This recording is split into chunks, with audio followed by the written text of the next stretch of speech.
ہمارے ایمان کے اندر، ہمارے ایقان کے اندر رب العالمین کی ذات پر جو ہمارا ایمان تھا، اس ایمان میں ہمارے ایمان میں اضافہ ہو جایا کرتا تھا۔ میرے عزیزوں، قرآن مقدس اللہ کی وہ پاکیزہ کتاب ہے جو اسلام کا بنیادی نصاب بھی ہے، اور اس کتاب کو اللہ تعالیٰ نے جب نازل کیا تو قرآن مجید کے نزول سے پہلے جتنی آسمانی کتابیں تھیں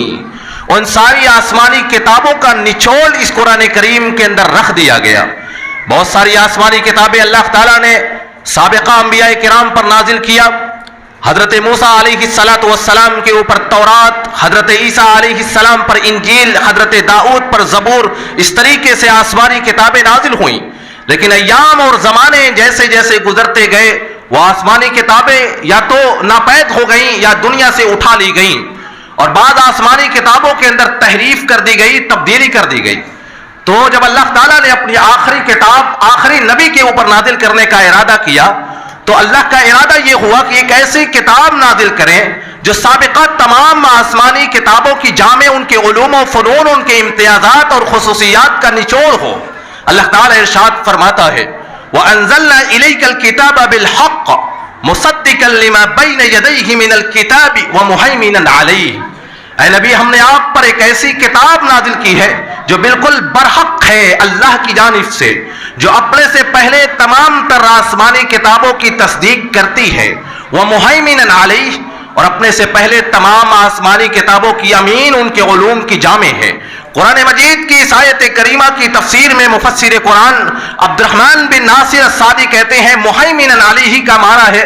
مشتملا علی مشتملت علیہ الکتب السماویۃ السابقہ۔ یہ قرآن کریم ان علوم کے اوپر مشتمل ہے، ان سارے علوم کی جامع ہے جن سارے علوم کی جامع اس قرآن سے پہلے کی ساری آسمانی کتابیں تھیں،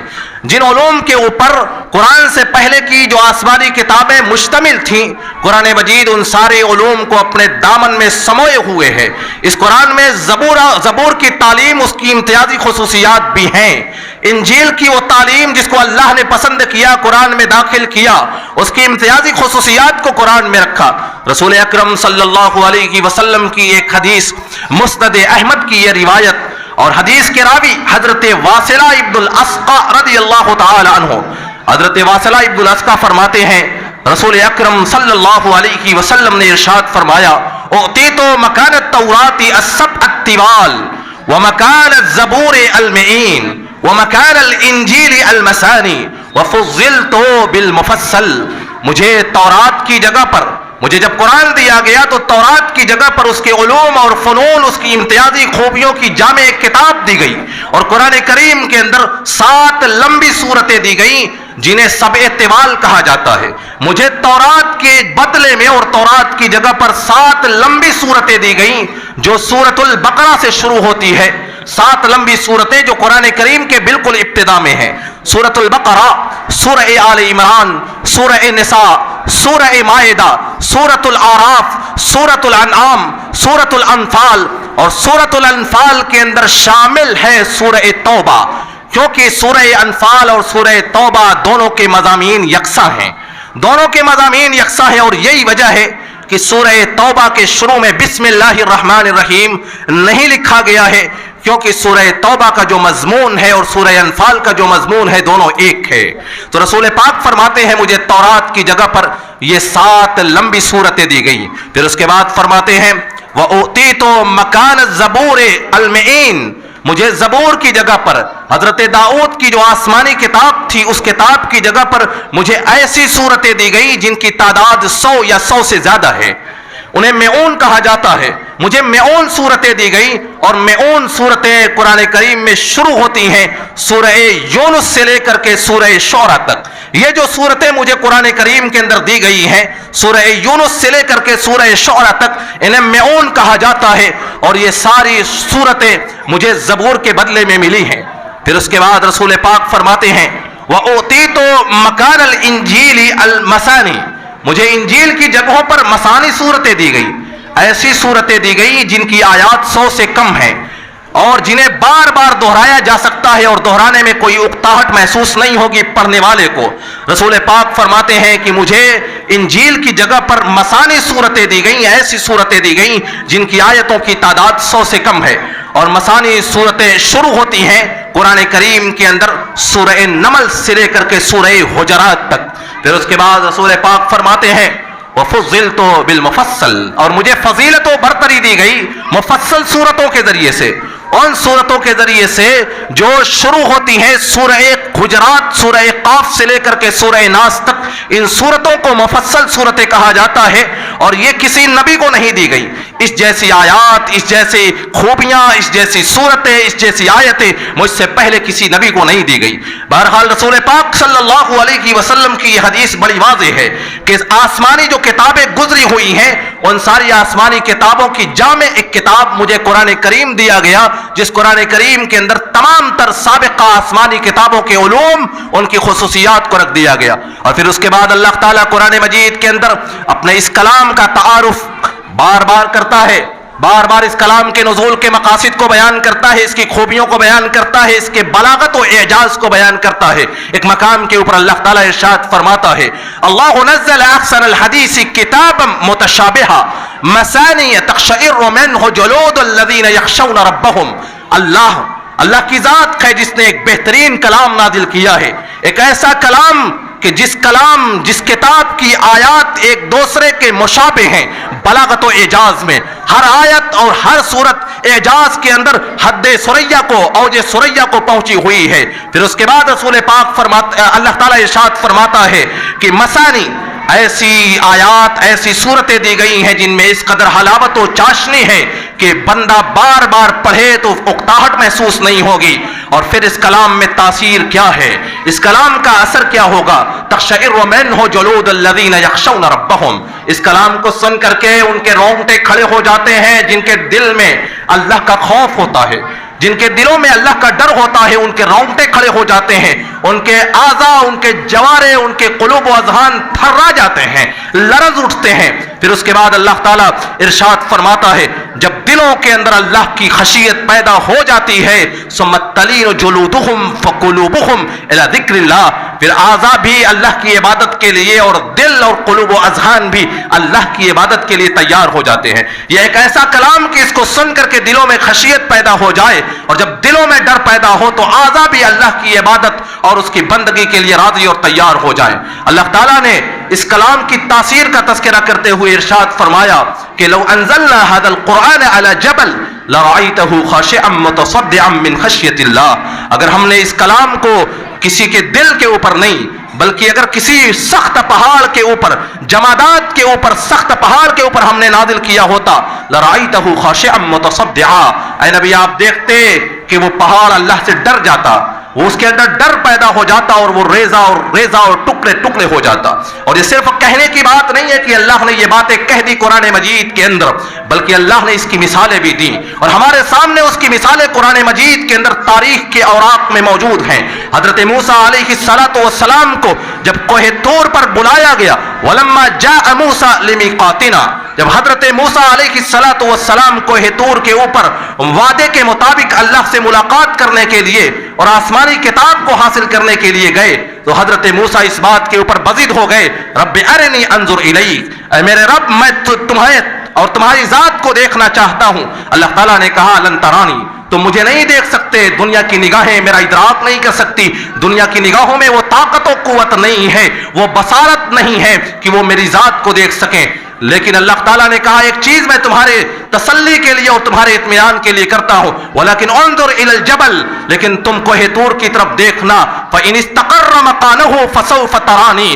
اگر کوہ طور میری تجلی کے سامنے ڈٹ گیا اور ٹک گیا، اتنا مضبوط پہاڑ اگر وہ ٹک جائے تو تم بھی مجھے دیکھ سکتے ہو. فلما تجلی ربہ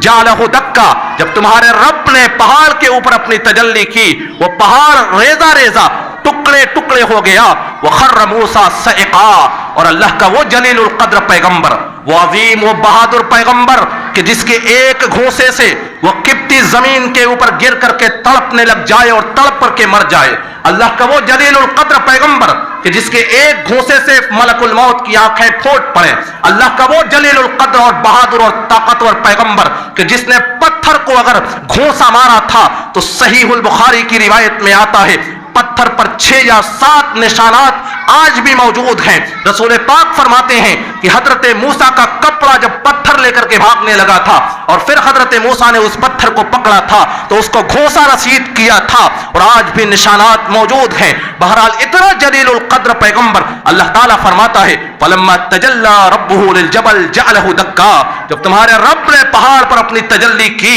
جَعَلَهُ دَكَّا، وہ پہاڑ ریزہ ریزہ ہو گیا. وَخَرَّ مُوسَىٰ صَعِقًا، اور اللہ کا وہ جلیل القدر پیغمبر بے ہوش ہو کے زمین پر گر پڑا. اتنا بہادر پیغمبر رب کی تجلی کے سامنے ٹک نہ سکا. اتنا عظیم کلام، اتنی عظیم طاقت، اللہ کی صفات اس کی تجلی کے اندر ہے، اور وہی طاقت و تاثیر اللہ کے کلام، اس کے اسماء حسنہ اس کے ناموں میں بھی ہے، اور آج بھی وہ تاثیر باقی ہے اور قیامت تک اللہ کے نام اس کے کلام میں وہ تاثیر باقی رہے گی. رسول پاک صلی اللہ علیہ وسلم کی ایک حدیث جس کو امام مسلم نے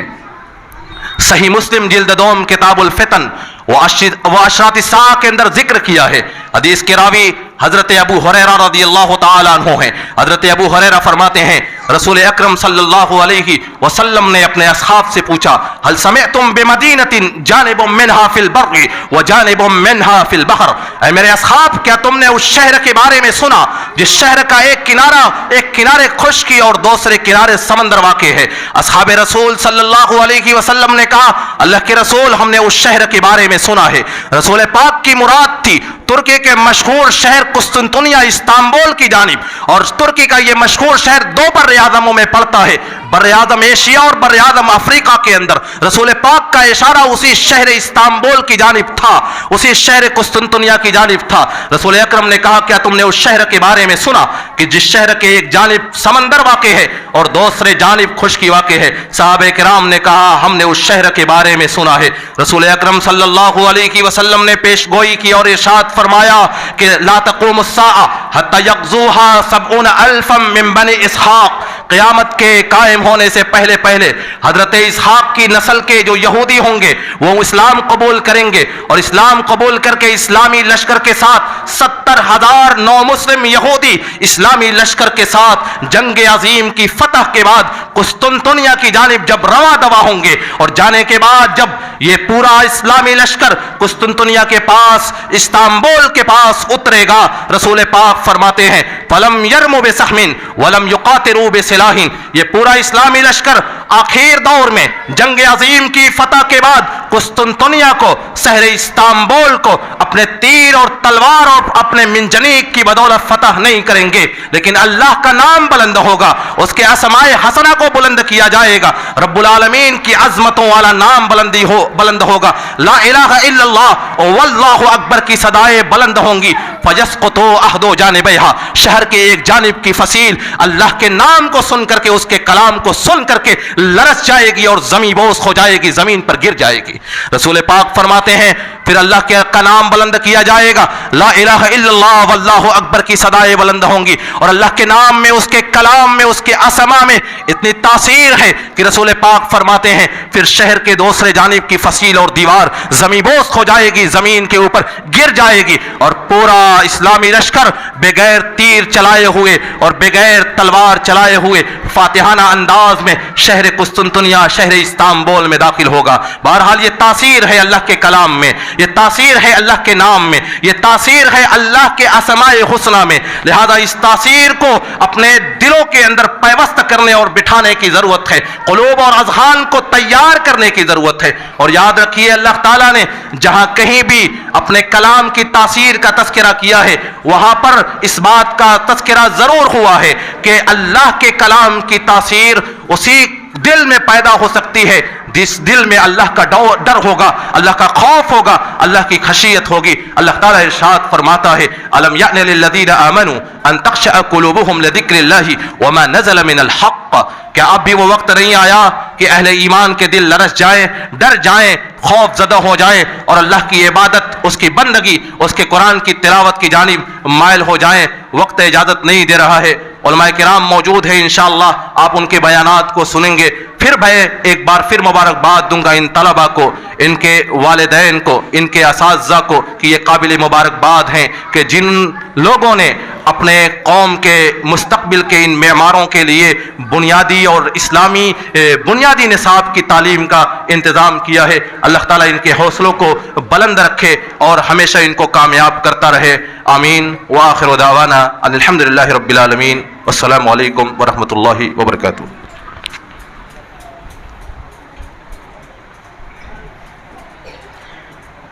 مزید اللہ تعالیٰ آپ کی آواز میں زور اور آپ کی تقریر اور خطاب میں تاثیر پیدا فرمائے۔ اللہ تعالیٰ آپ نے جو کچھ بھی بیان کیا اس پر اللہ تعالیٰ ہمیں عمل کرنے کی توفیق عطا فرمائے۔